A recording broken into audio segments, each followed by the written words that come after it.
माननीय देश के प्रधानमंत्री श्री नरेंद्र मोदी जी, माननीय देश के रेल मंत्री श्री अश्विनी वैष्णव जी और एनटीपीसी में परीक्षा में बैठे उम्मीदवार 57.5 लाख उम्मीदवार। मैं आपको रेलवे भर्ती बोर्ड अहमदाबाद के बारे में बताऊंगा। अहमदाबाद ने किस तरह से इस परीक्षा में घोटाला किया है और किस तरह से फर्जी अभ्यर्थी चयनित किए गए।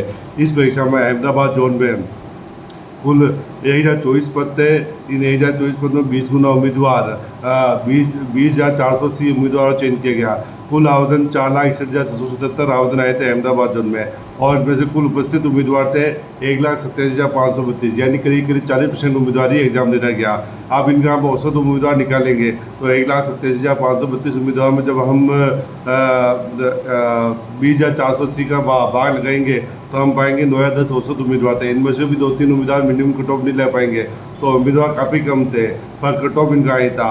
अब हम ये देखेंगे कि भाई जनरल में 4 लाख, जनरल कैटेगरी में क्या कंपटीशन था। जनरल कैटेगरी में 4,61,777 उम्मीदवार थे। इनमें से 1,27,532 उम्मीदवार परीक्षा में बैठे और 20,480 उम्मीदवार चयन किया गया। तो एक उम्मीदवार चयन के लिए 23 या 24 उम्मीदवार थे। इसी तरह EWS कैटेगरी में 12,000 करीब आवेदन आए। इनमें से 6,000 उम्मीदवार परीक्षा में बैठे। 6,000 उम्मीदवारों पर 1940 उम्मीदवार चयन किया गया, यानी कि एक औसत उम्मीदवार 6 या 7 उम्मीदवार थे। तो जनरल कैटेगरी के मुकाबले EWS कैटेगरी में 3.5 गुना फर्क आ रहा है, 3-3.5 गुना फर्क आ रहा है। तो जब कट ऑफ डाउन होगा तो 3 या 3.5 गुना तेज़ी से EWS का कट ऑफ डाउन होगा और EWS का कट ऑफ पहले जनरल का कट ऑफ बनेगा, उसके बाद EWS का कट ऑफ बनेगा। तो EWS कट ऑफ आराम से कट ऑफ 40 पे आ जाएगा। अब हम EWS कंपटीशन बता रहे। 12th लेवल पे क्या कंपटीशन था और ग्रेजुएट लेवल पे क्या कंपटीशन था। 12th लेवल पे 12,000 उम्मीदवार थे, उनमें से 6,000 उम्मीदवार परीक्षा में बैठे और करीब 6,000 उम्मीदवार परीक्षा में बैठे और 6,000 उम्मीदवारों में से 3,000 करीब आधे उम्मीदवार 3,000 उम्मीदवार ऐसे हैं जो 40 से अधिक लाए और 3,000 उम्मीदवार ऐसे होंगे जो 40 से कम लाए होंगे। तो इन 3,000 उम्मीदवारों पर 1940 उम्मीदवार चयन किया जा रहा है, यानी कि हर दूसरे या तीसरे उम्मीदवार का चयन हो रहा है। परंतु हम याद रखें कि इन 3,000 उम्मीदवारों में से भी आधे से ज़्यादा उम्मीदवारों के पास सर्टिफिकेट नहीं है। तो ये हम ये माने चलेंगे तो इस कैटेगरी में उम्मीदवारी ना मिलने जैसी स्थिति बनी हुई है। जैसे कि इन्होंने अटेंडेंस बताया 40%, उस हिसाब से तो इस कैटेगरी में उम्मीदवारी ना मिलने जैसी स्थिति है। फिर भी रेलवे भर्ती बोर्ड द्वारा कट ऑफ को हाई फाई बता के अभ्यर्थी चयनित करने की कोशिश की गई है। रेलवे भर्ती बोर्ड की इस परीक्षा में हम ये देखेंगे कि जनरल कैटेगरी में 9,720 उम्मीदवार चयन किया गया था और एक उम्मीदवार चयन के लिए 48 उम्मीदवार थे। इसी तरह 48 उम्मीदवार थे यदि 100% अटेंडेंस रहता तो। और इसी तरह OBC कैटेगरी में 4,920 उम्मीदवार चयन किया गया, एक उम्मीदवार चयन के लिए 35 उम्मीदवार थे। RC में 2,640 उम्मीदवार चयन किया गया, एक उम्मीदवार चयन के लिए 38 उम्मीदवार थे। ST कैटेगरी में 1260 उम्मीदवार चयन किया गया, एक उम्मीदवार के चयन के लिए 42 उम्मीदवार थे। परंतु EWS कैटेगरी में 1940 उम्मीदवार चयन किए गए, एक उम्मीदवार चयन के लिए मात्र 6 उम्मीदवार थे। आप देखोगे दूसरी कैटेगरी वाली EWS कैटेगरी में काफ़ी कम उम्मीदवार है और इनका अटेंडेंस भी काफ़ी कम है। तो EWS कैटेगरी में तो ऐसी स्थिति बनी है कि उम्मीदवार ही ना मिलेंगे, यानी कि अर्थात मैं कहना चाहता हूँ कि 1940 उम्मीदवार चयन करने के लिए मात्र 1100-1200 उम्मीदवार चयन करते ही कट ऑफ 40 पे आ जाएगा। बाकी का उम्मीदवार तो चयन करने की इनको आवश्यकता ही नहीं पड़ेगी, क्योंकि बाकी के उम्मीदवार मिनिमम कट ऑफ हासिल नहीं कर पाएंगे। तो इतना ईजी कंपटीशन होते हुए भी रेलवे भर्ती बोर्ड इतने कम उम्मीदवार होते हुए भी इन उम्मीदवार को घोटाला कर दिया और रेलवे भर्ती बोर्ड उन्हीं उम्मीदवार चयन कर रहा है जिनको वो पहले से शॉर्ट लिस्ट कर चुका है और उन्हीं उम्मीदवार फायदा पहुँचाने के लिए 72 सालों को सर्टिफिकेट वैलिड करके EWS एक्ट के खिलाफ जा रहा है और उन्हीं उम्मीदवार चयन कर रहा है। इसलिए इनके खिलाफ कार्रवाई करनी जानी चाहिए। अब हम रेलवे भर्ती बोर्ड की इस परीक्षा में हमने एक सारणी बनाई।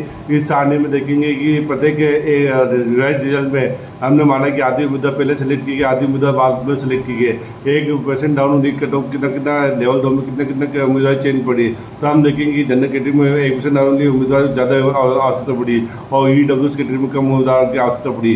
तो जनरल कैटेगरी वाले EWS कैटेगरी में काफ़ी कम उम्मीदवारों की आवश्यकता पड़ी है।